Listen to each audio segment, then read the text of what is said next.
Good morning and welcome to Breakfast Central. This Tuesday morning, we're looking at some of the biggest stories that have happened in the past 24 hours. A lot has happened, actually. I'll be analyzing them as well as following up with some stories that we've been speaking about. Welcome to the show once again. I'm Olive Emodi.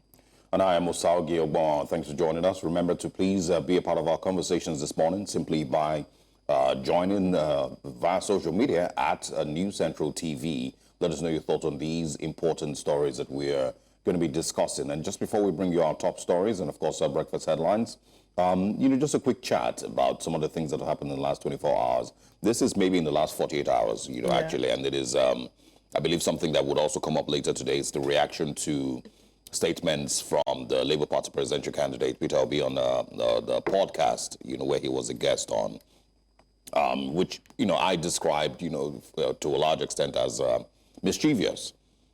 The reactions to it mostly, especially the part where he was speaking about the attention that we paid to church and night vigils, and then being able to have a more productive society, which he felt would be more beneficial to Nigerian people. If we had more people who had invested in productivity, invested in things that would be more productive, they would have less time or less people, attending night vigils and all of that. But basically, the idea is we would rather have a society that is more productive than, a society that spends a lot of time, in church, And I felt like the reactions to that statement, were mostly mischievous because a lot of people felt, we're, trying to make it seem like an attack on the church or an attack on Christianity or an attack on religious bodies, an attack on people going to church, which was, pretty obviously not what he meant. Right. I mean, so to be honest, I can see from both sides of the argument. The one side that may feel like, let's cut Christianity some slack, because they would say typically anything happens, we're always blaming the Christian folk, and Christianity is not the only religion in Nigeria, but it feels like there's a lot of heat. But then again, there is sense to the point that we can't be every day about, going to church and then doing night vigils. I mean, what he said was converting night vigils to night shifts. I think that where the problem is not us not finding a fine balance as to who does what. The government has its responsibility. There's a place for prayer as well, for those who are people of faith. I'm a Christian, and I believe that everything should be prayed about based on the instructions of the Bible. The Bible also instructs us to pray for our leaders, to pray for our government. So there are a number of things that the Bible instructs us. But even inside the same Bible, it says that being a follower of Jesus is not an excuse for being slothful. It's not an excuse for doing bad work. So there's also the same part of the Bible that talks about speaking up for the accused, speaking up for the, the vulnerable, right, and the poor. I say this to say that in all of this, there's a role that the church has to play. There's a role that faith has to play in terms of giving people hope and helping people hang on to, the desire for a better tomorrow. But the government has a lot of role to play. And I agree with the point that a number of times we find that people lean on hope because the government has failed them. Because it feels like if you go to certain Western countries, they're not praying that, I pray that I will not have accidents on my way to work today because of the potholes on the road. Oh, I pray that there will be light when I get home. They're not praying about those things because the government understands its responsibilities and does what it needs to do. So we are overburdening God, really. I mean, putting it lightly, you can't overburden God. But the things that are meant to be responsibilities of the government, we've taken it away. Is why you would see people criticizing Nuhu Ribadu, the National Security Advisor, and the First Lady for organizing 7 days of prayers. Part of the criticism you see about that is the fact that that these 7 days of prayers, there are people who will be paid to attend. Transportation will be provided for. Feeding will be provided for. All of these things, have we made adequate provision for that? And is that really the plan, or is that really the way out of Nigeria's situation? So I can understand both arguments, but yes, my position would be that everything should be done with a fine balance. Pray and work when you need to work. Prayer would not excuse you from doing bad work. And if the government is doing bad work, prayer cannot cover up for that. Yeah, I mean, so the thing is, it becomes a sensitive argument when it is coined as a prayer versus work conversation. And it also becomes even more sensitive when it becomes a over-reliance on prayer, versus depending on government, and what they should do, or reminding the government what they should do. That's, an age-long argument, that everyone has had. I remember that I have spoken about that before, about how reliant on prayer we are for the things that we normally would get if we simply had good governance. And I think I probably will bring it up with Nigeria tomorrow. What are the things that Nigerians are mostly praying for? These are things that good governance would fix. If you do a survey and check for the top 5 prayer points for the average Nigerian, it's all relating to a better life. It's good jobs, it's better earning, it's healthcare. So you say that the prayer points of Nigerians in a way reflects the shortcoming of the government. Yeah, but here's what I'm saying. That's one argument, right? For what he was saying, he was basically saying that the amount of time that Nigerians have to spend in church, both, for morning mass and evening service and night vigils, and those who are going to the mountain to spend 2 weeks, to pray and fast, is a clear sign of our lack of productivity as a society. And that's what he's simply saying, that he would rather have us have a more productive society, which I'm certain that every Nigerian would prefer. For those people who are in the UK who are working double shifts, they still have time to pray. So it's not because, the work that they do hasn't stopped them from praying or reduced their relationship with God. What he's simply saying is, I would rather have us have a more productive society, a society where people actually have things to do, work to go to, careers to attend to, shifts that they can attend to in the morning and in the night, because that eventually transforms into a higher GDP, transform into a higher earning society, it transforms into a better society. That's what it should transform into. Christians are not the only ones praying, right? Muslims are praying 5 times a day typically. I've seen that happen, for those who are actually practicing. Okay. They are praying 5 times a day. On Fridays, you see the mosques, places where they are mosques, you already know that you should avoid it because there's going to be traffic. So I just think that at the end of the day, it's us being able to find the balance. Pray. If your prayer starts to affect your work, then there's a problem. All right. Anyway, I probably will bring this up tomorrow, and we can talk a little bit more about it. But I'm sure a lot more people, would have their views on it. My point, which I started with, was mostly, saying that those who misunderstood or who chose to misinterpret it as an attack on the church or attack on Christianity were mostly being mischievous. Because if you have 2 brain cells to put together, I'm certain that you can tell what he was saying in that statement. But let's take a very short break. When we come back, let's get into our breakfast headlines, and then right after that, we'll share with you what our top stories are. Top stories this morning: federal government debunks harassment of Nigerians in Libya and claims right after CAF gave its ruling. Presidency and former Vice President Atiku Abubakar trade words over Nigeria's economic reforms. And also this morning, President Tinubu directs release of minors arraigned over protests. The Minister of Livestock Development set to validate 417 grazing reserves. And also the newspaper front pages to take a look at what the stories are this morning across Nigeria. Stay with us. Welcome once again to Breakfast Central. In an effort to address the recurring conflicts between farmers and herders in Nigeria, the Minister of Livestock Development says that the ministry will commence the validation of 417 grazing reserves nationwide. The minister made this known in Abuja as he assumed office following his swearing in by President Bola Tinubu, saying that the reserves are intended to establish dedicated locations for herders and to contain their activities in a bid to reduce tensions with farming communities. Our correspondent, Joshua Imarai, brings us more in this report. It was the inaugural media engagement of Nigeria's pioneer Minister of Livestock Development. The engagement, which held in Nigeria's federal capital, Abuja, brought together senior ministry officials, heads of parastatals, livestock development practitioners, as well as development partners with the ministry. In his inaugural address, the Minister of Livestock Development expressed deep commitment to transforming the livestock sector. As a practicing livestock farmer, with all sense of humility, I'm not oblivious of the challenges facing this sector. From limited and high cost of quality feed, to disease outbreaks, farmer herders conflict, overgrazing, aging stock, climate change, limited access to credit facilities and modern technologies, and inadequate infrastructure, just to mention but a few. These are significant hurdles, yet I believe they are not insurmountable. The minister also announced that the ministry will validate 417 grazing reserves across the country to ensure that all essential amenities and resources are available for livestock to thrive in designated areas.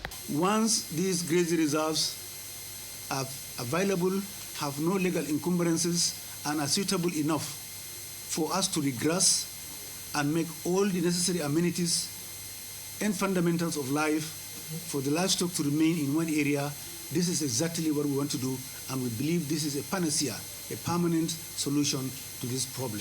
According to the minister, in the coming days, the Ministry of Livestock Development will assess the Nigerian livestock sector, analyze the issues, and establish strategic priorities for the ministry.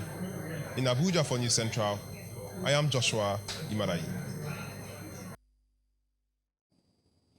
And of course, thanks to Joshua Imarai for that very interesting report. Nigerians, of course, are anxious to see where this leads. It's been, there's been less reports, rather, of the farmer-herders clashes in the last maybe about a year, or maybe more than a year, actually. It used to be really, really heightened in the previous administration during former President Muhammadu Buhari's tenure. And the controversy concerning grazing reserves was heightened also in that tenure. But let's see how this turns out. The Minister for Livestock as well, with a lot of load on his shoulders. Now, let's move away from Nigeria. Former President Donald Trump and Vice President Kamala Harris have done all they can to persuade voters that they are the best person for the job of president in the 2024 U.S. elections. But have they done enough? For News Central, Afua Hagen looks at the last day of campaigning in this historic election. Wins this election, he will be only the second defeated president to win a non-consecutive term. He will complete one of the most staggering political comebacks ever. After trying to torch democracy to stay in power after the 2020 election, being convicted of a crime and escaping 2 attempts on his life this year. Harris could shatter the line of nearly 250 years of male commanders-in-chief and become the first female president. It would be a stunning feat after she unified the demoralized Democratic Party in July when President Joe Biden's re-election bid was destroyed by the ravages of age. On the last day of the campaign, the massive stakes of the election were heightened by the sense that no one could possibly say who will win. Polls nationally and in the vital swing states show no clear leader, reflecting a country that is polarized just as sharply as when the race started.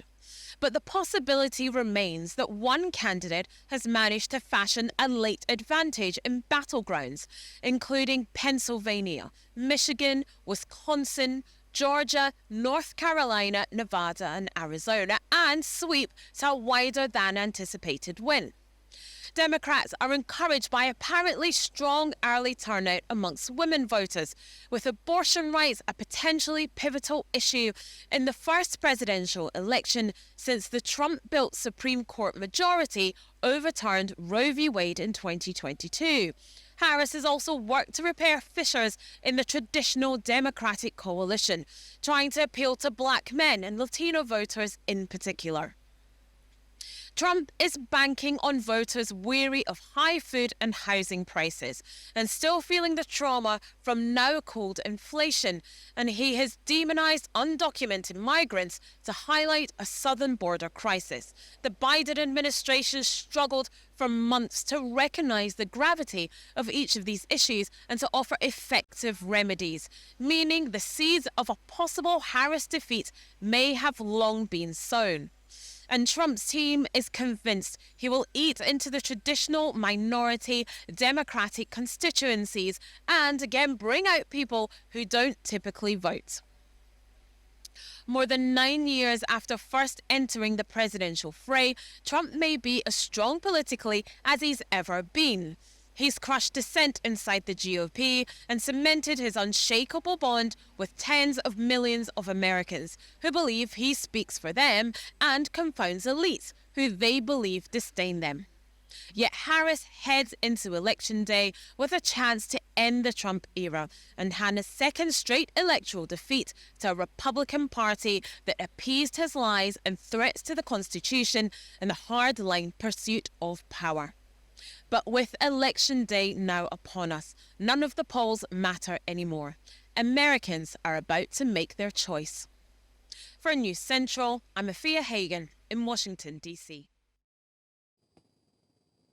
And also thanks to Afua Hagan for that report. Yes, you know, the important details of the elections, I think by the end of today, I believe that we would know, hopefully, would know who is the next president of the United States and how this affects the rest of the world. It's a very, very important election every single time that it comes up. There's also the feeling that the election might, or the results might extend beyond today.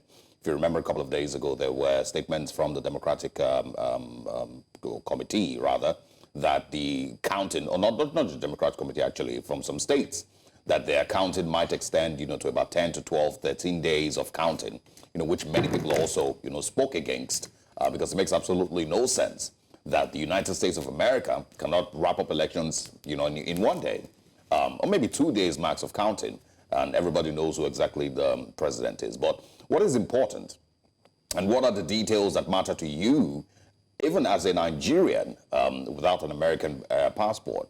What are the things that make the election important to you? For many people, they would say it's foreign policy.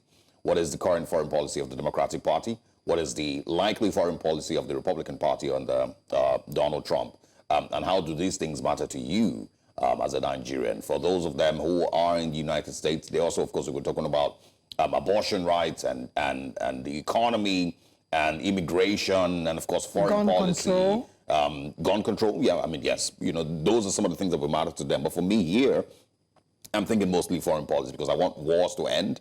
And I feel like the Democratic Party has orchestrated, sponsored, defended more wars than any other country in the whole world for the longest time. And I would, you know, always just hold them to the wall against, you know, for that.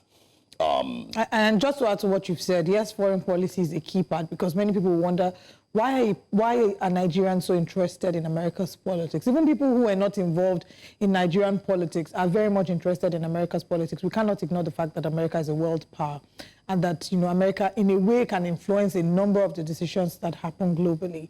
So there's that, excuse me, and then there's also, like you mentioned, foreign policy on several matters, you know, foreign policy even on travel and immigration. In a country like Nigeria, where we're seeing a large percentage of Nigerians leaving the country looking for what they've referred to as quote-unquote greener pastures. You know, the U.S. has been one place where Nigerians have explored in terms of education, tourism. Lately, we've seen more of them going to get the, you know, the immigration, exploring immigration through education, as well as even through childbirth. So medical tourism is also another angle. Yeah. What this will mean, if you do a comparative analysis of what it costs to have a child in the U.S. some 5 years ago, it's nothing in comparison to what it is now. It's light years. You know, the difference is very clear. Well, so that's also because of the, you know, the Naira. Of the exactly. Naira, you know, there's a devaluation of the Naira, factor. which, so a number of that, I mean, basically, even looking at the fact that the U.S. official dollar is the dollar that is used to benchmark a number of currencies, how our currency is benchmarked as well. So in a way, and in many ways, really, the U.S. election is not necessarily just the business of the United States, because the decisions that will be made there impact Nigeria and other countries. Yeah, you know, 100%, you know, but not just Nigeria, you know, to a large extent, the whole world. No, that's why I based, yeah. you know, my points on foreign policy. Yeah. For a Nigerian, we're looking for less stringent immigration laws to enable Nigerians to be able to, you know, go to the United States, to be able to get their U.S. citizenship after a couple of years, you know, hopefully to be able to give birth in the United States, have their children, you know, gain, you know, passport. That, you know, is a large extent, you know, what the Nigerian perspective is on this one. But, you know, for those who don't really care about that, you know, I'm, again, just talking about foreign policy and, you know, the fact that we need less chaos in the world, less wars in the world. War, you know, the Palestine. Current leadership of the United States, you know, has created more crisis than any other party, you know, ever. And, of course, you know, they're still hanging around. What's her name? Kamala Harris is still being endorsed by Liz Cheney and Dick Cheney, who I mean, if you don't know the name Dick Cheney, and of course the crimes that he committed with Iraq and Afghanistan and the wars in the early 2000s,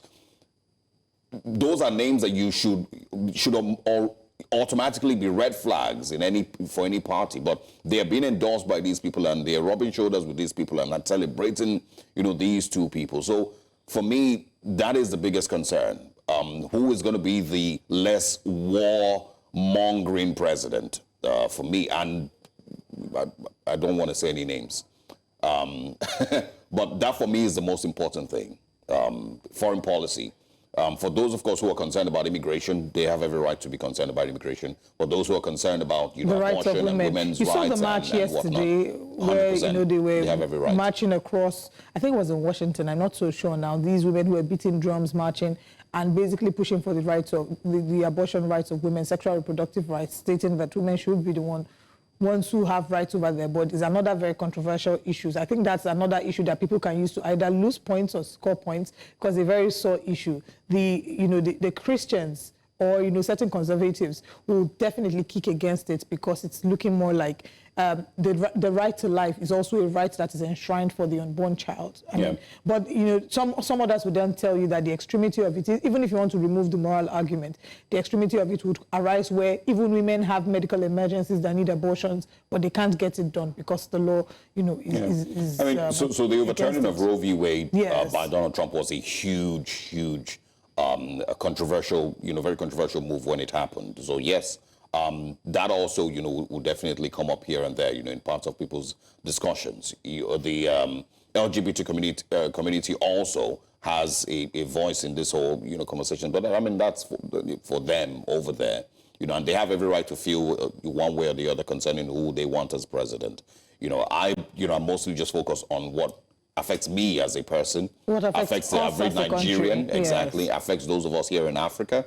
And even the Nigerians who are living in America, what this will mean for them. Yes, exactly. And of course, the people who have also shown to influence elections in other parts of the world, in other countries in the world, is still the United States government. It's not just the Democrats or the Republicans. Both parties have been guilty of influencing elections in many other countries in the world, including in Ukraine, which we currently have, the Russia-Ukraine crisis. So there's too many of these little details here and there that should not be ignored by simply just looking at it as Donald Trump versus Kamala Harris. No, there are too many little details. Kamala Harris has supported, defended, aided the genocide in Gaza that we're talking about today. More than 50,000 people have been killed. She's been vice president all the while that happened. And I don't know that anybody should just ignore that and say, okay, well, it does matter, because that would definitely tell you what would happen if they decide to get into more wars in other parts of the world. Donald Trump, of course, also,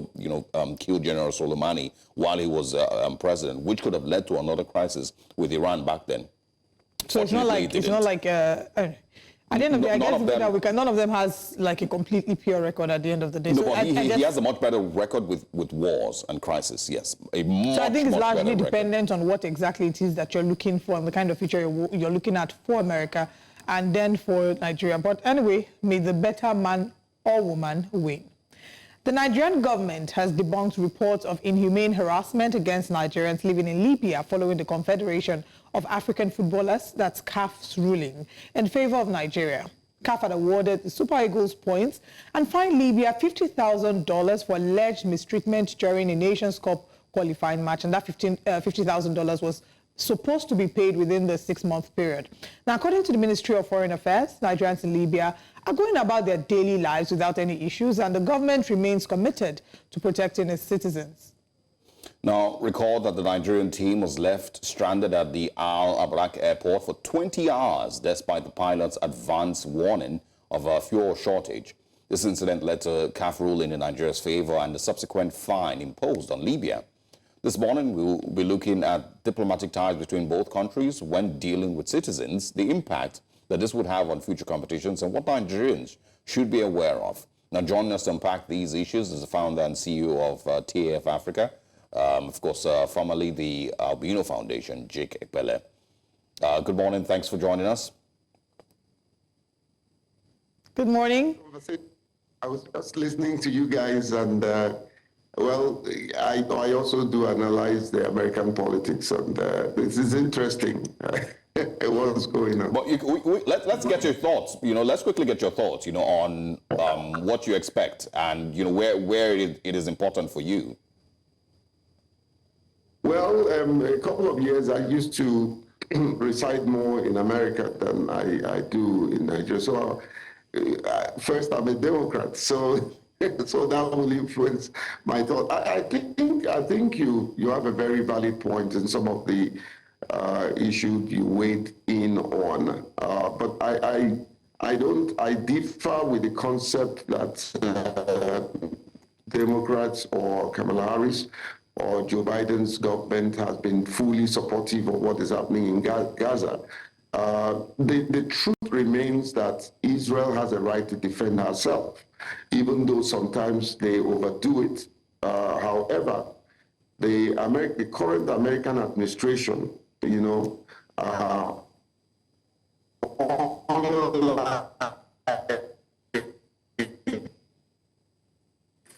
Donald Trump administration, the most for Israel, the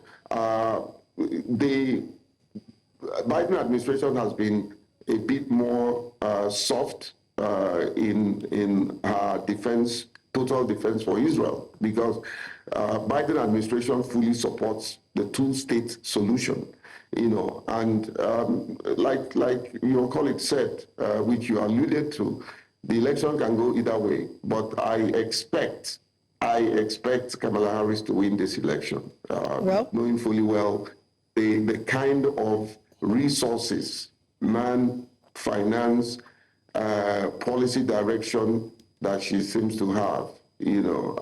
I expect it might not be a landslide, and it could also be a landslide, but generally speaking, the Democrats deserve to win this election, taking into cognizance the antecedents of Donald Trump. Donald Trump has not acted in good faith and in defense of democracy in total. And he doesn't have, Donald Trump is all for himself.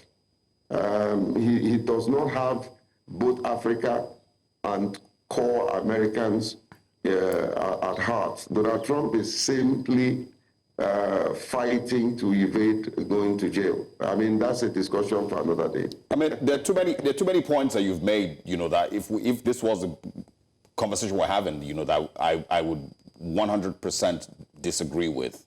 And it's not just the point, it's the narrative. It's the narrative that is being sold. First of all, Israel has a right to defend itself. Very, very MSNBC, sounding. Pretty much the same thing that has been repeated, day after day after day in defense of the slaughtering and the genocide, 50,000, maybe 100,000 people that have been killed in the last 1 year. And that is not defense.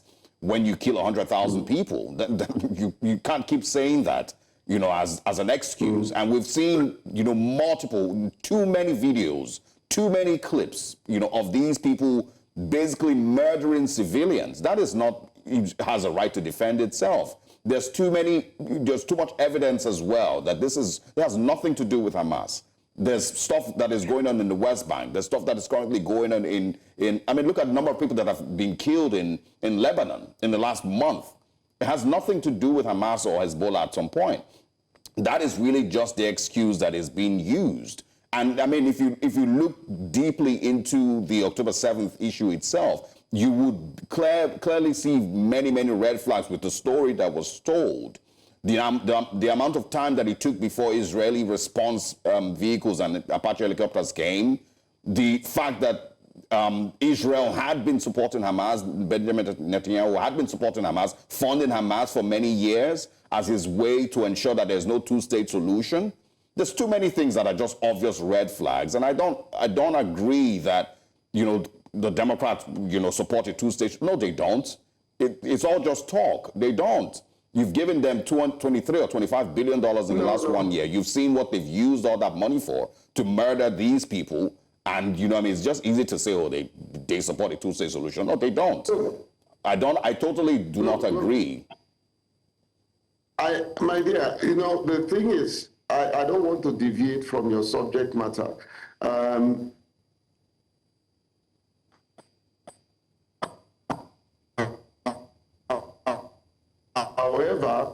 I mean, if you, the last time that I was on your show, I introduced an already known concept of cause and effect. You know, if Hamas, supported by Iran and Hezbollah, if they did not, if Hamas did not go to start adopting Israelis as hostages and everything, most of these things won't be escalated to where it is today. Again, that's not even true because and I'm sorry we need to go to talk about CAF, but again, that's not even true because these things have been going on long before October 7th. More Palestinians, thousands and thousands of them have been killed without any response. What is not true? I just want to know what is not true. What is not the true? idea that it started, that all these murders and all these killings started because Hamas simply abducted people on October 7th. I mean, you know the history since 1948. On October 7th, did they go ahead to adopt these people, including Americans and some Africans? Yeah, but the point is, when you throw that in, you completely ignore everything that's happened before October 7th. It's not simply just an October 7th thing. I have researched. I agree with you, and I like this conversation because it's an open, objective conversation. You know, I've researched issues around Israel, Hamas, the Palestinians. I mean, the Palestinians deserve a life. They deserve their own country. Israel deserves a life. They deserve their own country. And for us to be able to give to the public the information that will make them make critical decisions, we need to be very objective and balance the objectivity so that we will be void of sentiments. You know, I'm a Christian, you know, I'm not a Muslim. Rather, and also, I do not support Christians going against Muslims, and I do not support Muslim going against Christians, you know. So all right. The case of two-state solution, if you have followed the antecedents of politics and the support of Israel, you will notice that Democrats have always been. Who started the case of two-state solution? It was Bill Clinton, all right. Democrat. You know, and he almost succeeded, if not the way and manner Arafat handled things. Let's not go there. That's not the conversation for today. All right. I completely agree with you that that's not the conversation for today. We will definitely have this conversation again, even as the elections are underway. Cause and effect is not just restricted to Israel and Hamas. We have seen that also play out between Nigeria and Libya. So we're seeing multiple reports as a result of what happened in October with the Nigerian Super Eagles being delayed for over 20 hours at the airport. The federal government is now debunking the rumors of inhumane treatment of Nigerians living in Libya. Meanwhile, Nigerians in Libya have raised alarm about how they're being treated. There are even reports of certain blogs and media houses that are posting and encouraging that these people be arrested and made to pay, especially those living illegally in Libya, made to pay $500 each so that they can raise the sum of $60,000 fine that has been slammed against Libya by CAF. So who are we to believe if the federal government has come out to debunk these rumors?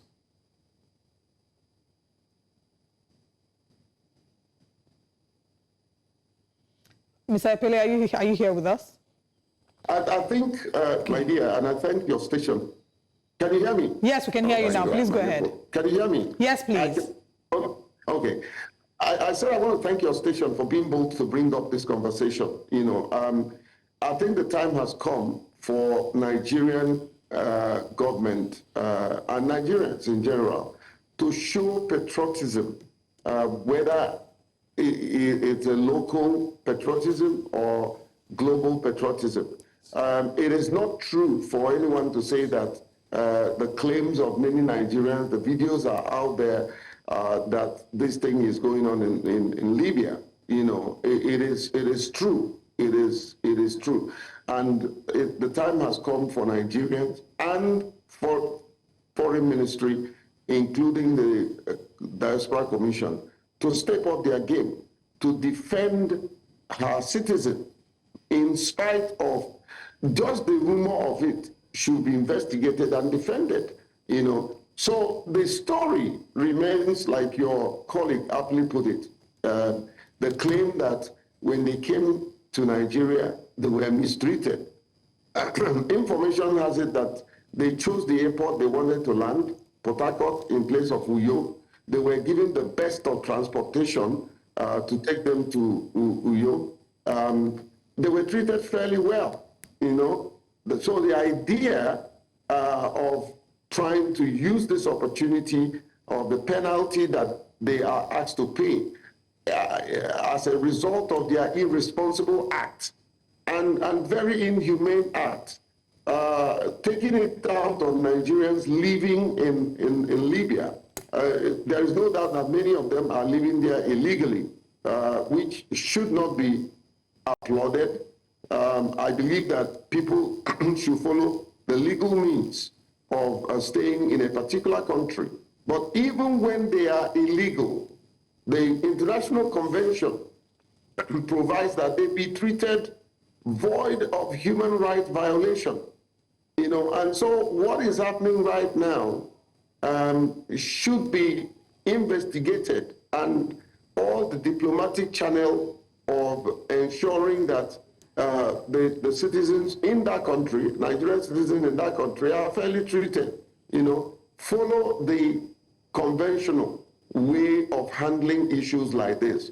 Meanwhile, I'm sure you are aware that there's a twist to this story, that CAF have actually dropped the idea of the $50,000, you know, and yet whenever media, especially in any country, begins to perpetrate this sensationalism and lies, it is difficult to curtail over a period of time. So the Libyan media has promoted this idea of going after Nigerians, picking them up, billing them to raise the so-called money to pay for it. This is unacceptable. And I think I want to believe that the foreign ministry is doing something about it. And if they are not, they need to follow the diplomatic channel of engagement.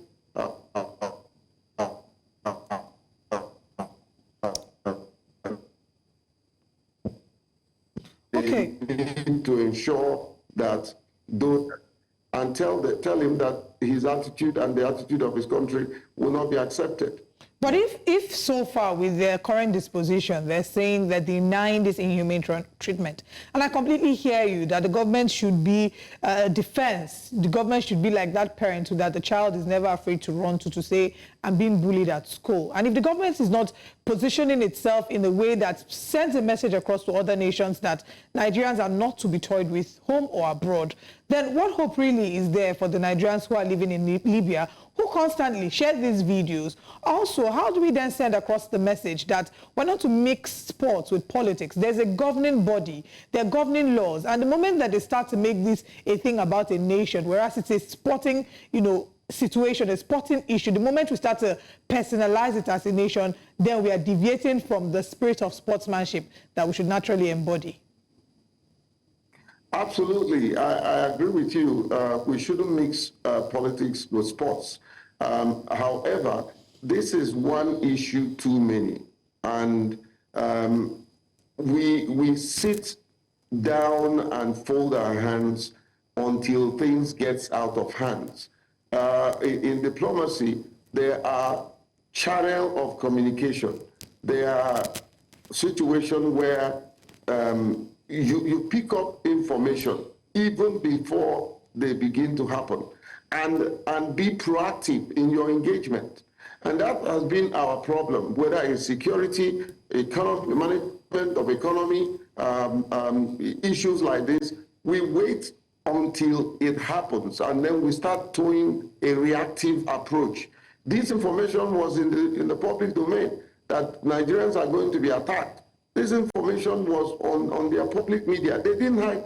If you understand the way the Arabs do things, they don't hide their feelings. They just speak their mind and do what they said they would do. You know, even when they know those things will have negative effect, they do it. The idea is do it first, and then we can sort out the issues later. So Libya is just one case in point. There are too many cases of Nigerians being mistreated, whether it's in China, in Europe, in America. There are too many cases of Nigerians being mistreated. And oftentimes, the embassies don't provide that needed support. I believe that by now, there will be a consular support for legal assistance, for humanitarian purposes, for provision of food, and also repatriation and reintegration needs to be activated, because there are people that I'm sure they have bundled and sent home, and there are also people that by choice have decided to come home. Those guys are going to leave everything they have. But also it's important to underscore the hazardous nature and position that Nigerians put themselves, those who are trying to go to Europe, I understand that from Libya to Spain is just 300 kilometers, those who wants to take that channel, that it is dangerous. It is absolutely dangerous. It should not be encouraged. So, go ahead. All right. I mean, we need to wrap the conversation up. I think what is important is the protection of Nigerians in all parts of the continent and in all parts of the world. And of course, a stronger diplomatic presence for the Nigerian government, for of course, represent Nigerian people. But thank you very much for joining us this morning, and I wish your party, the Democratic Party, the best. We'll see how things turn out in the next 48 hours. And we have to schedule another conversation about that. I think I'll probably join your team of analysis. I'll be more than happy to engage you. Would appreciate it. I'll be more than happy to buy you a drink when we win. All right. Thanks very much for your time. All right.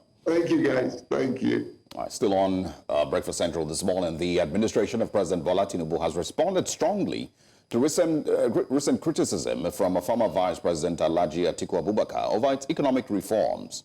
In a statement by its special advisor Bayo Ononuga, the administration accused Atiku of attempting to undermine Tinubu's policies while pushing an untested agenda. Ononuga claimed Atiku's proposals, which included privatizing the Nigerian National Petroleum Corporation (NNPC) and other assets, were rejected by voters in the 2023 election, arguing that these plans partly contributed to his defeat. He also criticized Atiku's record as vice president under President Olusegun Obasanjo, particularly in relation to a controversial privatization initiative. While Atiku, who was vice president from 1999 to 2007, has been outspoken against Tinubu's economic strategy, the administration claims his preference for gradual reforms shows a lack of understanding of Nigeria's urgent economic issues. Tinubu's administration insists that its policies, including the removal of fuel subsidies and forex market reforms, are essential for stabilizing the economy and providing support for the country's most vulnerable citizens. We're joined this morning by media advisor to former Vice President Alhaji Atiku Abubakar, Paul Ibe. Good morning. Thank you for joining us. Very much for having me. All right.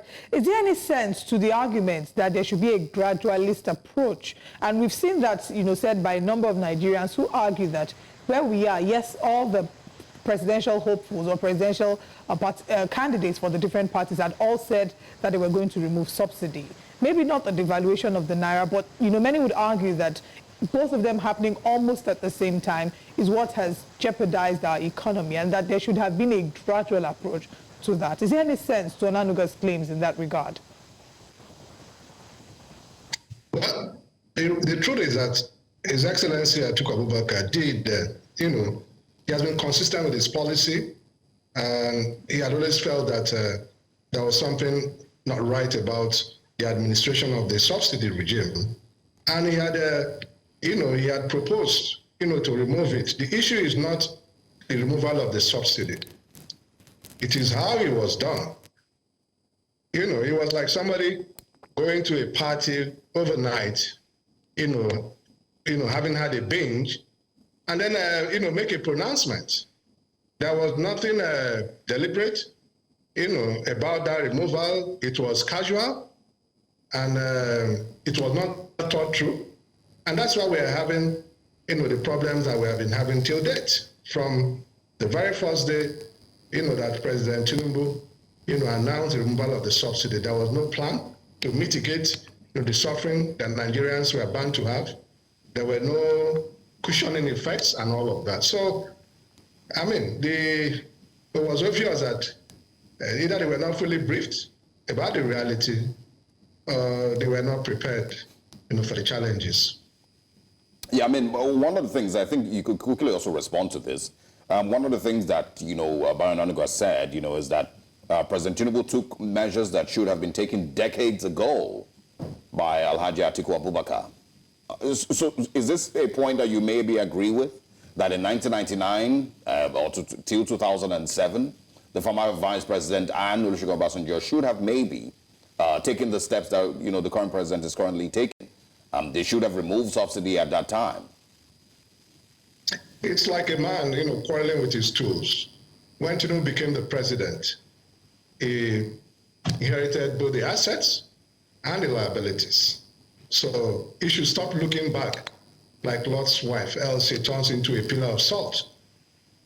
But the administration of Obasanjo, in which Atiku Abubakar served as vice president, has started the process, a gradual removal of subsidy. They had done tranches of removal, and the successive, administrations, specifically that of the late Umar Yar'Adua, was expected to take over from there because, the understanding, of the Obasanjo administration was that a gradual approach to the removal of the subsidy, would be better off instead of one major removal that would probably have, repercussions and all of that. So they had done twice, 2 removals, and, the process was supposed to be, continued. Unfortunately, it was not, and we are where we are today.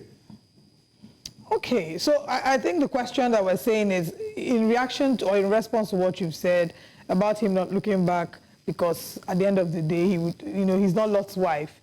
Some would argue against that, saying that the best way to plan for the future is to look at the history and where you're coming from, to be able to understand what worked and what didn't work. And, part of the criticism that he's leveled against your principle would be the fact that he's acting out of, that Nigerians have quote unquote rejected him, and that if Nigerians believed in his policies, they would have voted him in 2023.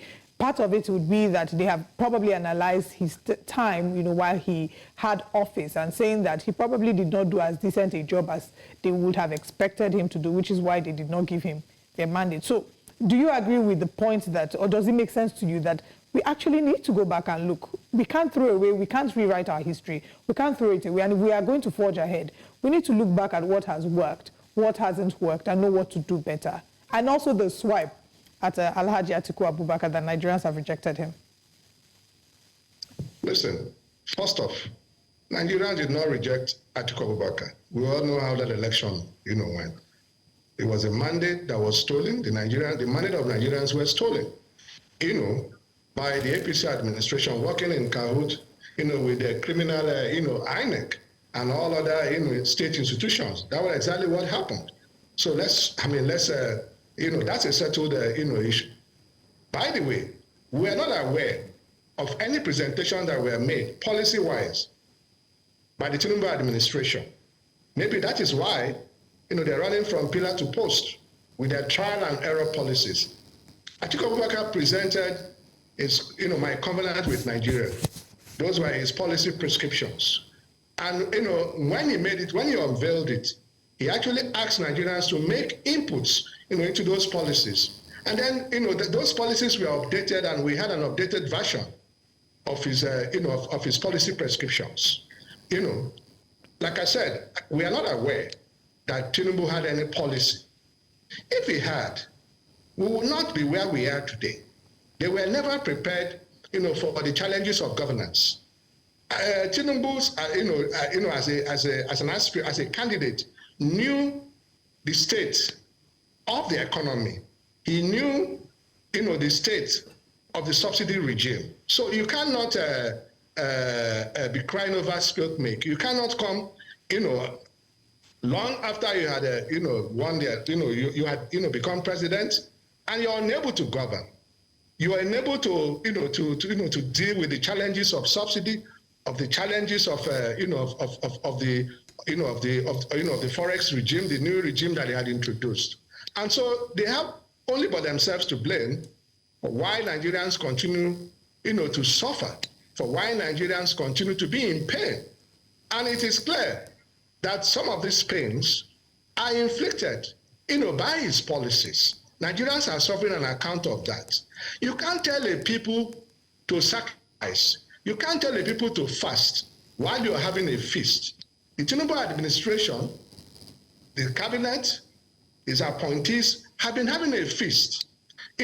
While Nigerians continue to suffer within the last 18 or 19 months that he has, been at the affairs, at the helm of the affairs, of Nigeria. Yeah, I think it's maybe before we go, I might bring it up. But can you also speak about, the role that the PDP has played so far? Many people, of course, blame Atiku Abubakar for, the outcome of the 2023 general elections. They say that he maybe was selfish, and that is why the PDP was rejected, by Nigerians. Is that an argument that you would see some sense with? I don't understand what you're talking about. Is it selfishness to present yourself for an election? The argument really is that if the PDP... That is patriotism. That you have something to offer to a country that has done so much for you, you want to give back. You're fit, you're healthy, you have the set skills. That's not selfishness. Yeah, what is selfishness? If he chooses to run again in 2027, what is selfishness? Would that be different? Let me tell you what selfishness is. Selfishness is, former Governor Nyesom Wike subverting the interests of Nigerians by working in cahoots, with the ruling APC to undermine his party. That is selfishness. Atiku was never selfish. Atiku presented himself for an election. He won the primary of his party, the PDP, and it was expected that every other person, including Nyesom Wike, who is now the Man Friday of the APC administration, is now being used to destroy the very fabric of the PDP, and also other opposition parties. That's selfishness. Atiku was never selfish. Atiku was patriotic. Atiku was committed to development of Nigeria.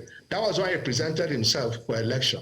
An election that was, like I told you clearly, it was stolen from Nigerians. So it's not a question of who won and who lost. Do we know if he'll be representing himself in the 2027 elections?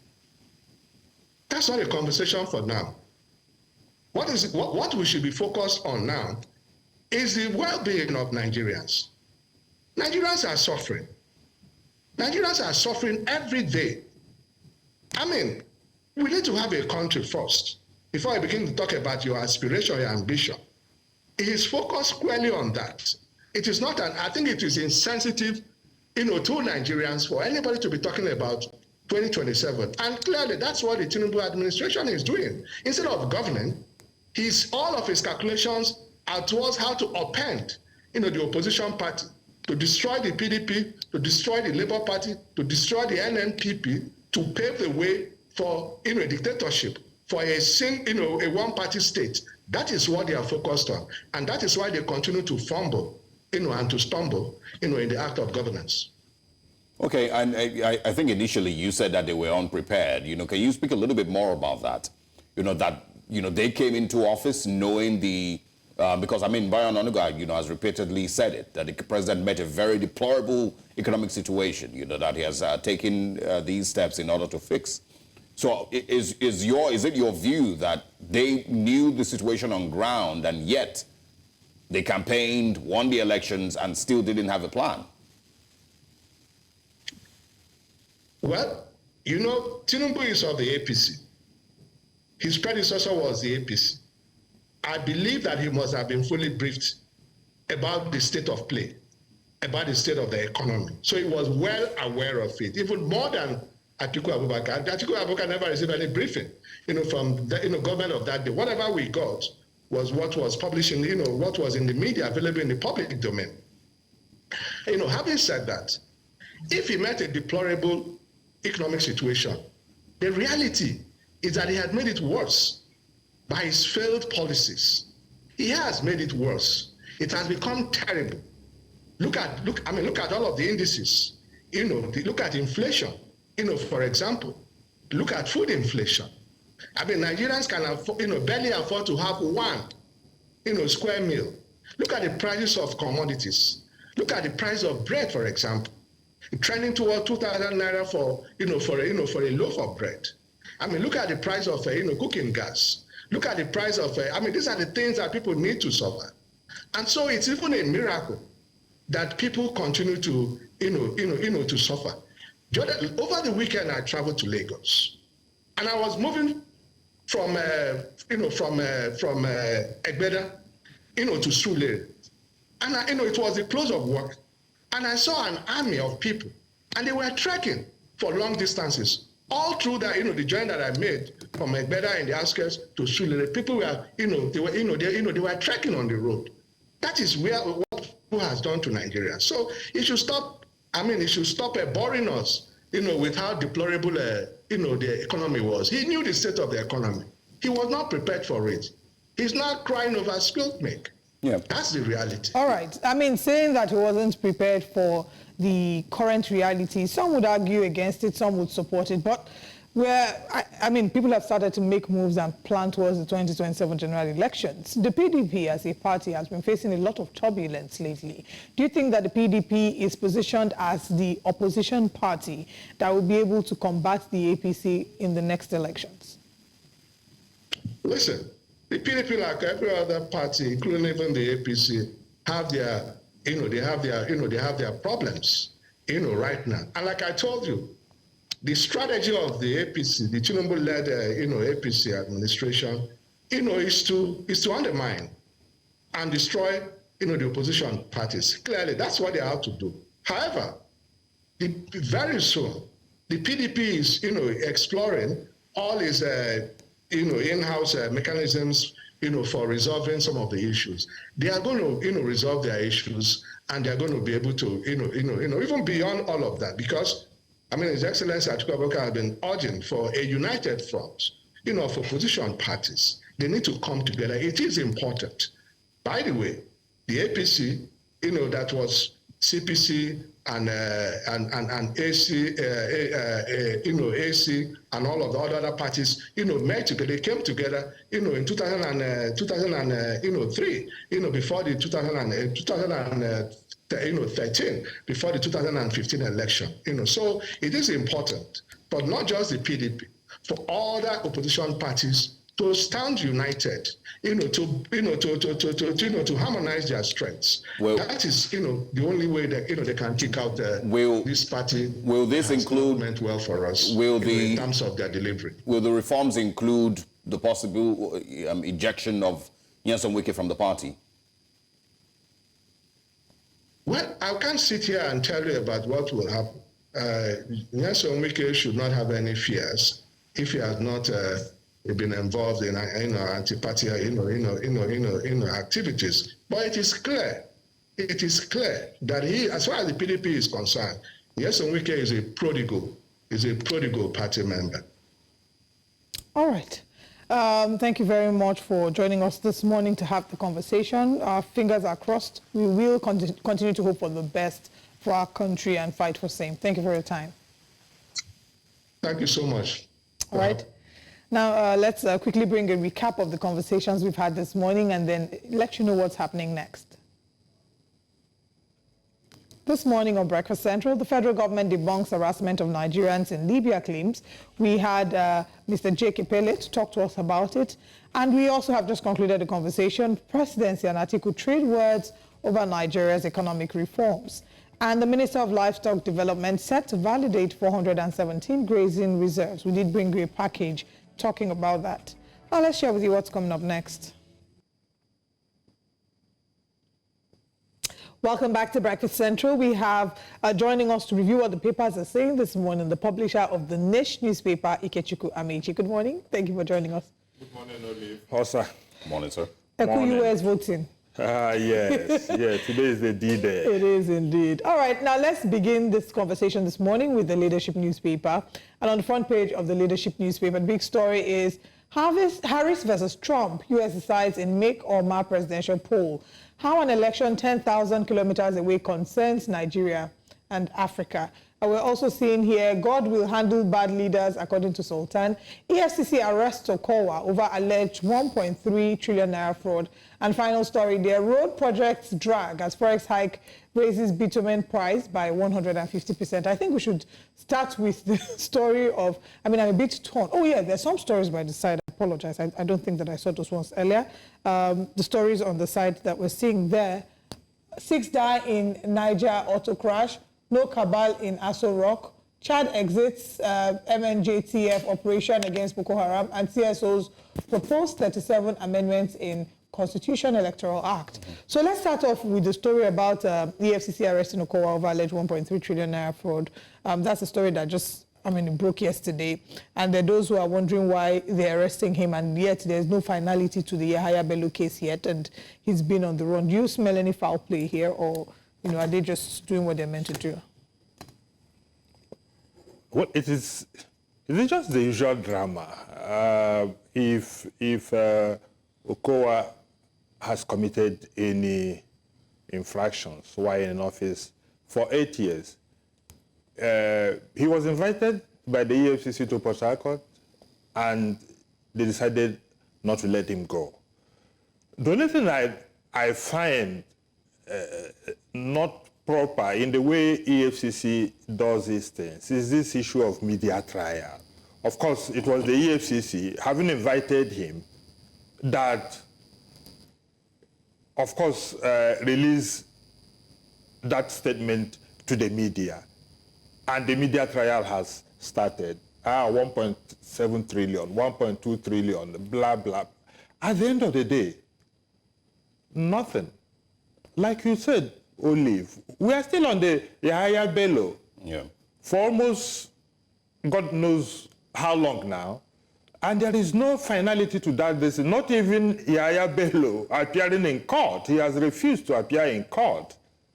And EFCC seems not to have any idea whatsoever how to go about that case. Now we've switched over to Okowa. If only Sheriff Oborowere was just like Usman Ododo.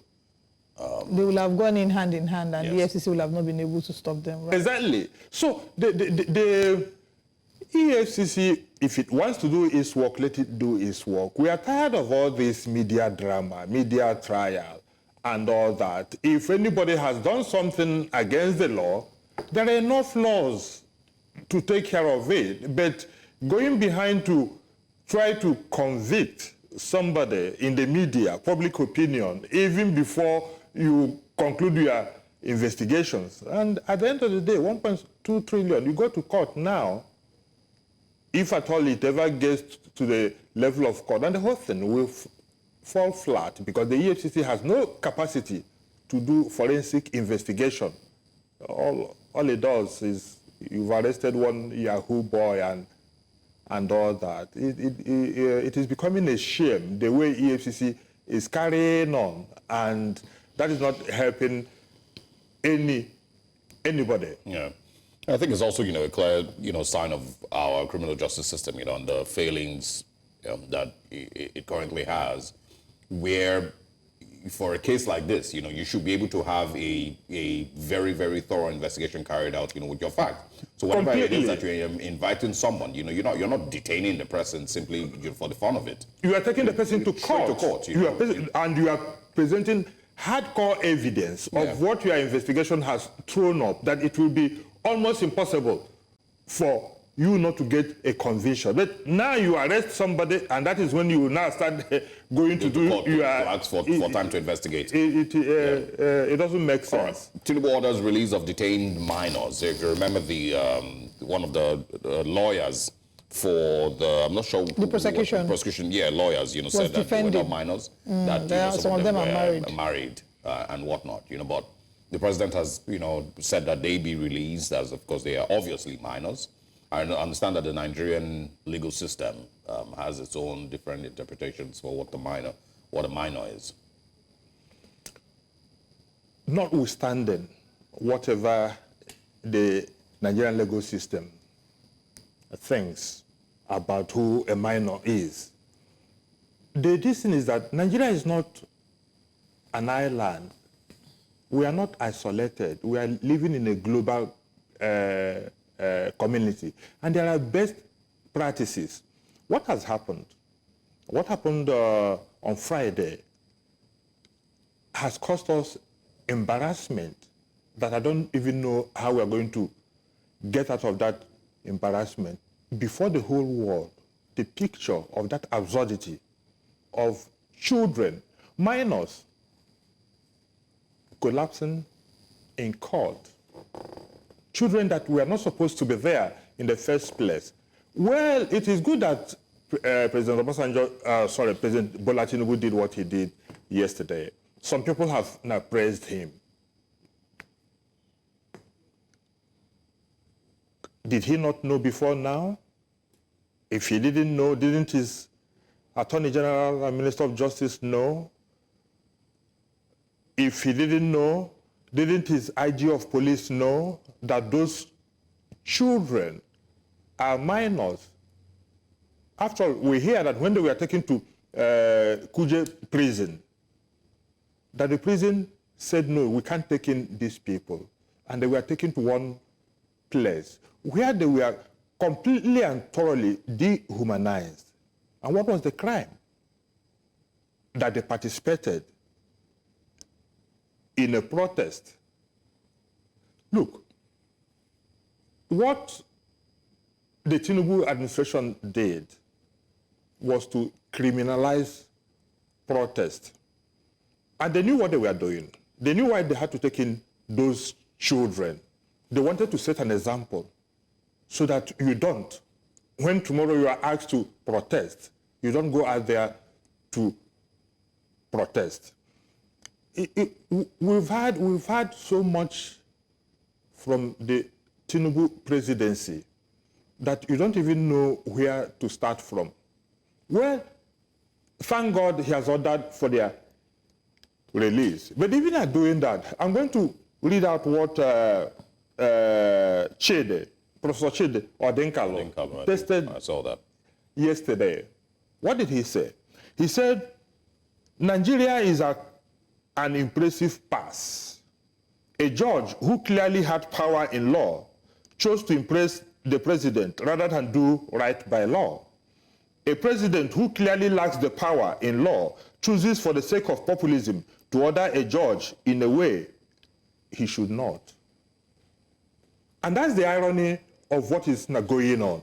Look, a judge saw those children and gave them a bail condition of 10 million naira each. Even though after the prosecution had said to them, don't just discharge them, acquit them so that we don't have to come back to A judge looked at those kids and said he was going to give them bail for 10 million naira. Who does that? Is there any of those kids that the parents can even afford to bring 10,000 naira to that court? If you combine all the children together, they probably can't afford that. 10,000 naira to that court. And the judge sat because he wanted to impress the president. Treason. That they were waving flags. Let us even assume, without considering, that waving of flags, is that how you overthrow a president of a country? You see, and now the president clearly has no powers even to do what he did yesterday. But everybody is now clapping for him. Again, he said that there should be an investigation into who did what, the security agencies. There's no need for investigation. The first person that should be fired, and that is even as at yesterday, is the Inspector General of Police, the former police officer who is the IG of police. Because that man, by law, is no longer a serving police officer. But he is still being retained as the Inspector General of Police. How could he? And look at what the police public PPP Adejobi said, that those guys were acting a script. Those malnourished case that we saw on television. And even the government lawyer said that they were all married. Assuming without considering that they were actually acting a script, I think the responsibility behoves on law enforcement to go after the script writer and focus on the script writer and leave these children who are too young to be tried before a federal high court. And I like what you've mentioned, you know, that the president had no powers to do that. We're seeing an intertwining of the responsibilities of the judiciary and executive. Where there is independence of the judiciary, in the legal sense of it, how does a judge give a court and the president gives an order and the order of the president trumps the judgment of the court? You know? I'm mostly concerned. I mean, I think it's a pretty glaring, sign of the death of our judiciary. But it's not new, because you remember Buhari's breaking, judges' doors at 1 a.m. in 2015. What our Northern's case, of course. Which incidentally came up yesterday. The appeal court finally discharged and acquitted Onoye yesterday. That's an irony of the continuing denigration of the judicial system by the executive. And I don't know why the judiciary, an independent arm of government, does not understand that the executive is not doing them any favor. They can continue, but at the end of the day, who listens to the judiciary again? Right. Nobody. What really is the role of checks and balances when we look at all these various arms? Thank you so much, Ikechukwu Amaechi, for joining us this morning to review the papers. Always my pleasure. All right, now let's move away from Nigeria to South Africa, where the Africa Energy Week is taking place in Cape Town from the 4th to the 8th of November. This annual event brings together key stakeholders from across the continent to discuss critical issues surrounding energy production, sustainability, and investment in the energy sector. The event will have several panel discussions and workshops throughout the week with topics that aim to highlight the energy sector and the need to create more inclusive opportunities. We'll now join our correspondents live in Cape Town, where we're bringing you updates from the Africa Energy Week.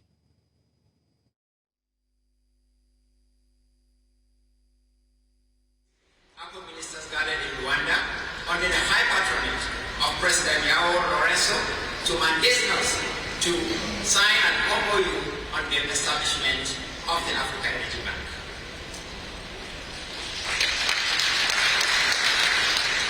Still on the new mindset and the actions APO has taken to address the other challenges of the energy transition, we created the Forum of CEOs APO LOCs, the Forum of Directors of Oil and Gas Research, Development and Innovation, and the Forum of APO member countries' oil and gas training institutions.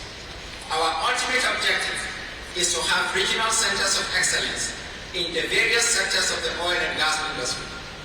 This is because we have come to the recognition that it does not make sense for each of our member countries to aim to be centers of excellence in the various sectors of the industry.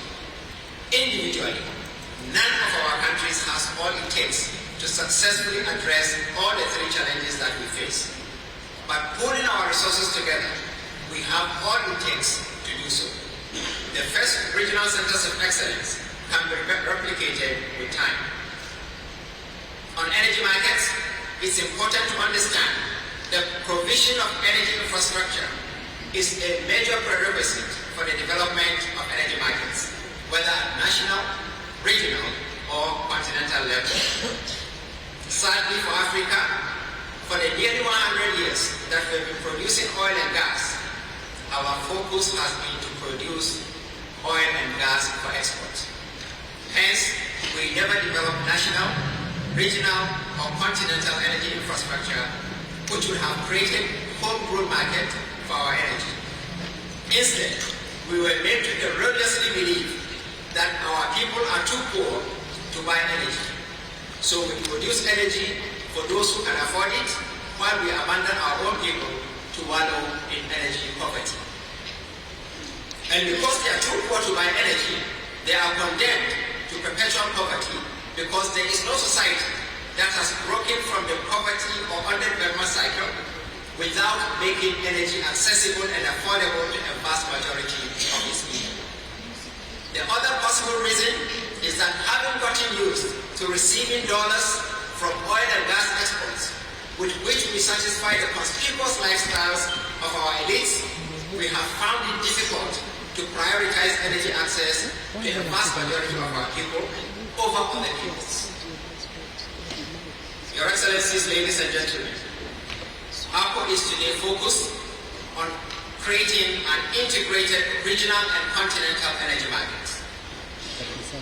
To create energy markets, we need to first create adequate national, cross-border, regional and inter-regional energy infrastructure, pipelines, therefore storage facilities, terminals, etc. This is where non-oil and gas producing countries come in. They participate as transit countries or facilitators for energy market integration. In doing so, they also benefit from the energy that passes through their countries, tapping from it to energize their national economies and lift their people from poverty. In this respect, I would like to say that one of the projects we are currently working on in partnership with the Central Africa Business Energy Forum, CABEF, is the Central Africa Pipeline System, CAPS. It's a comprehensive pipeline system that aims to link 11 Central African states by crude oil, products, and gas pipelines. I'm pleased to say that just 2 weeks ago in Libreville, Gabon, the Economic and Monetary Community of Central African States, ZEMAN, Secretariat, approved the CAPS project to be on the agenda of the next ZEMAN Heads of State Summit. The project has gotten the endorsement of many ZEMAN Heads of State. I would like to respectfully recognize the visionary role of two great Africans in this revolutionary project. His Excellency Bruno John Richard Mutua, Minister of Hydrocarbons of the Republic of Congo and incoming President of APO, and His Excellency Gabriel Mbaga Obiang Lima, immediate past Minister of Hydrocarbons and also immediate past Minister of Finance, Economy and National Planning of APO member country, the Republic of Equatorial Guinea, and now the chairman of the CAPS Strategic Partnership and Funding Committee. Please congratulate Mr. Finally, on financing the industry, in view of the funding challenges posed to the continent by the energy transition, I'm pleased to announce that between the last time I stood here to speak at the African Energy Bank and today, we have made unprecedented progress in our march towards the establishment of the bank. A year ago, when I stood here to speak, we were still negotiating the establishment documents of the bank, the establishment agreement, the charter, and the draft host country agreement. The charter. Between then and today, we have been able to finalize the establishment documents. We have been able to get the establishment agreement to go into force as an international treaty, having got the minimum number of sovereign countries to sign and ratify the establishment agreement. Nigeria is the latest APO member country to sign and ratify the establishment agreement on 24th October 2024. At the same place within the same period, with each event organizer inviting APO ministers, CEOs of NOCs and other key industry players to those events, which sometimes held a couple of weeks apart. APO Secretariat was directed to bring an end to that. After long negotiations among the key players in Cape Town, namely the Africa Energy Week and the Africa Oil Week, I'm pleased to say that we have succeeded in accomplishing the task given to us. Africa Oil Week held its last event in Cape Town last month. It is now moving to Accra from 2025. Africa Energy Week remains in Cape Town. Please join me in appreciating my brothers N.J. Ayuk, and Paul Sinclair for their understanding and support.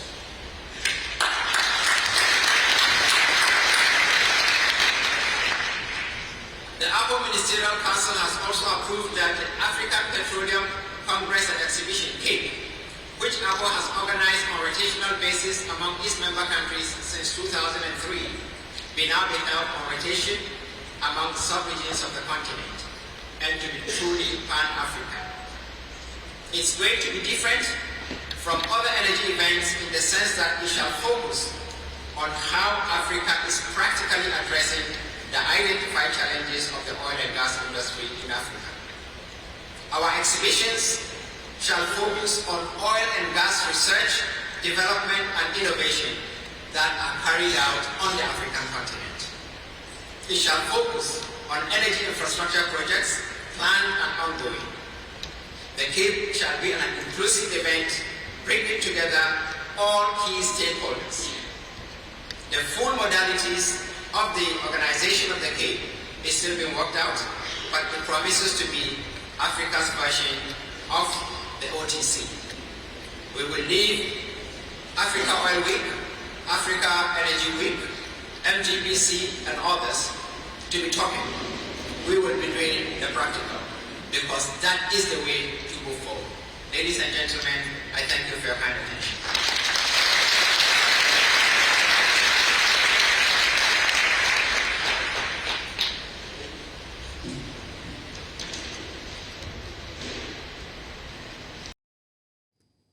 And of course, you know, that was the Africa Energy Summit, where we're going to be bringing you live feed from all the way in South Africa the whole of today.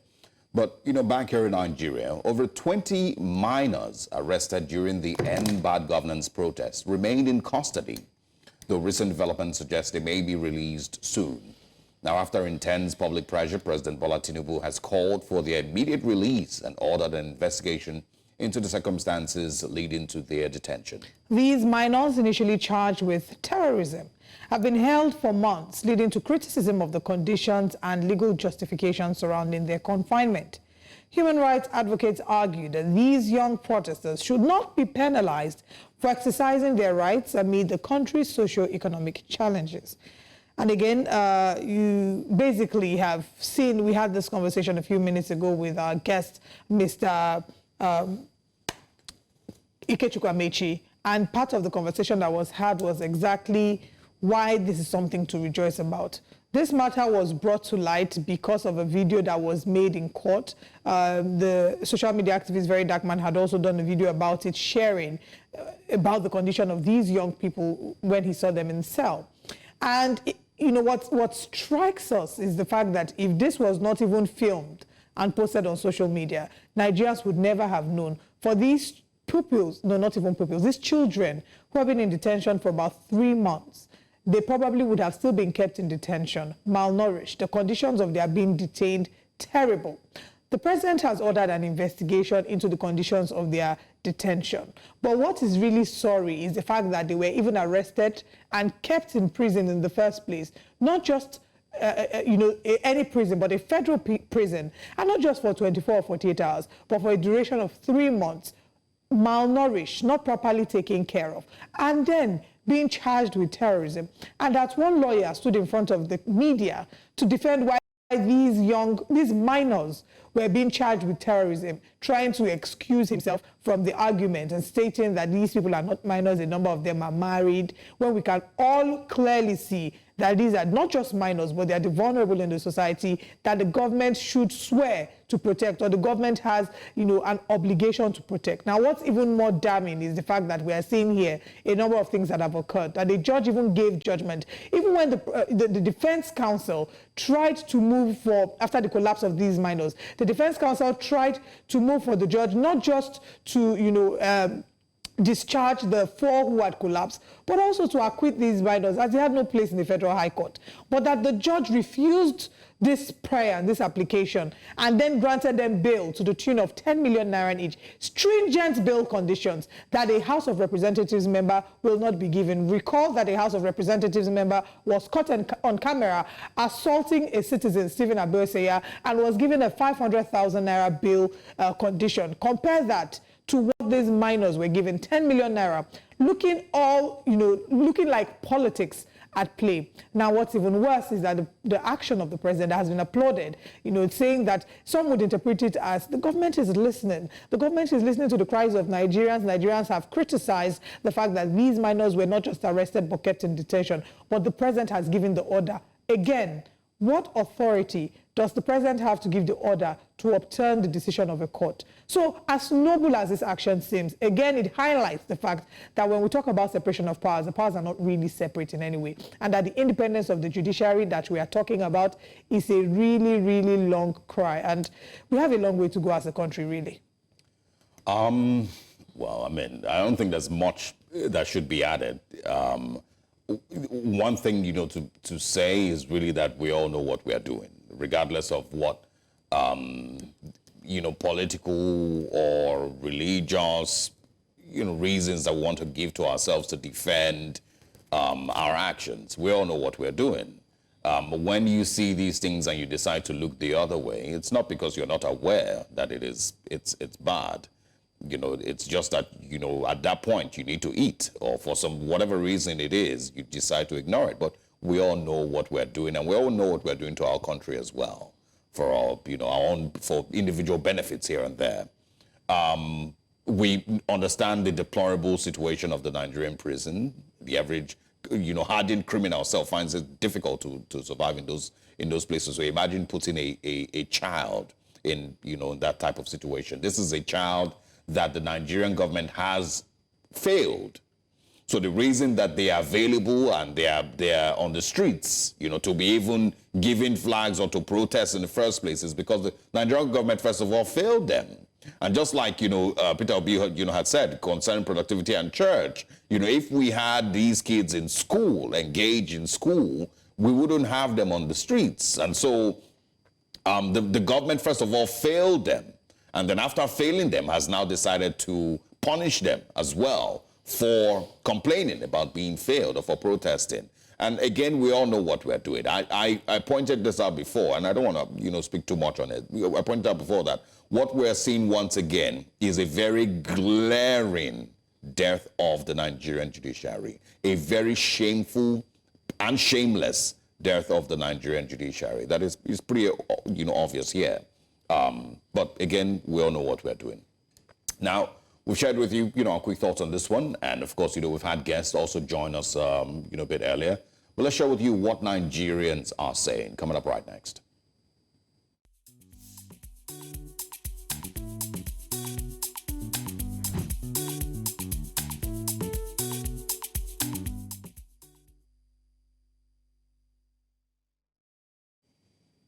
Peter Obi has found himself caught in the social media web of Nigerians as they react to a statement that he made whilst being interviewed on a podcast. In that interview, he said, and I quote, "We live largely in a very unproductive society. That's why the only thing that is attractive here is politics and church. We need to dismantle it. And we're going to turn night vigil into night shift so people can be productive. I go to church. I believe in God, but we cannot have people Monday to Friday be in church morning and night." The clip extracted from the Honest Bunch podcast has now gone viral, with Nigerians divided on the matter as they navigate the intersection between faith and politics. Some Christians seem to have found it offensive, one of whom is life coach Solomon Buchi. In an open letter on X to Mr. Peter Obi, he shared a thread, and the opening tweet reads thus: "Dear Peter Obi, I am starkly disgusted by your recent comments on that podcast about how the church is one of Nigeria's problems. It's sad to see this false narrative gain popularity because, quite frankly, there's no church that has vigils every day of the week." Now, in the body of the thread, he makes reference to Christian leaders who have built systems that work and, as a result, have provided, employment to millions. He highlights also the importance of the hope and edification that the church provides, stating that it is the only sanity holding people together. He closes the thread with a tweet that reads thus: "The church has built lots of talent and deserves more recognition than these brash and tainted comments. The problem in Nigeria remains the government, quality of politics, and our corrupt leaders. Stop making the church a cheap target. Signed, Solomon Buchi, your supporter. It's been a potpourri of reactions, really, on social media, and let's share with you what Nigerians are saying about it. Daniel Rega is our first tweet today. He says, Peter Obi is talking about politics and church. Imagine the hypocrisy coming from the same person who was seen attending different churches during the campaign season. Why didn't he talk about turning night vigils into night shifts back then? Or the churches he attended don't hold night vigils? Some things are better left unsaid. He made 0 points. And the next tweet from Deji says, talking about the subject matter, the next tweet, all right? The next tweet from Deji says, so because of his video comments, you want to teach Peter Obi a lesson in the next election. Don't worry, you'll attend more vigils when the time comes. Clinton Cord also reacted to this tweet when he said, all Peter Obi is saying is that we put too much time into relying on God to spiritually solve problems that can easily be solved physically with brains and manpower. Shikina. Otumba Odogu also reacted to this with a tweet, and he says, Peter Obi is trying to be reasonable with people who anoint transformers and intercede for NEPA to bring light. The number one problem is that he's trying to talk sense to people who don't have sense. And Aisha Yesufu was also reacting to this when she says, what I heard from what Peter Obi said is that transactional relationship with God will be replaced with an unconditional relationship with God. I would rather have a country where I am focused on how to build a better relationship with God, get closer to God, than one where I'm praying to God to solve problems that he has given us brains to solve. In another news, still looking at the intersection between faith and politics, National Security Advisor Nuhu Ribadu will reportedly join Nigeria's First Lady, Oluremi Tinubu, as they lead a 7-day prayer event titled Seeking the Intervention of God in Nigeria's Affairs. According to Daily Trust, this event is organized in conjunction with Christian and Muslim leaders. Segun Afolorun-Nikan, Director General of the National Prayer Forum, NPF, reportedly announced the initiative during a press briefing on Sunday in Abuja.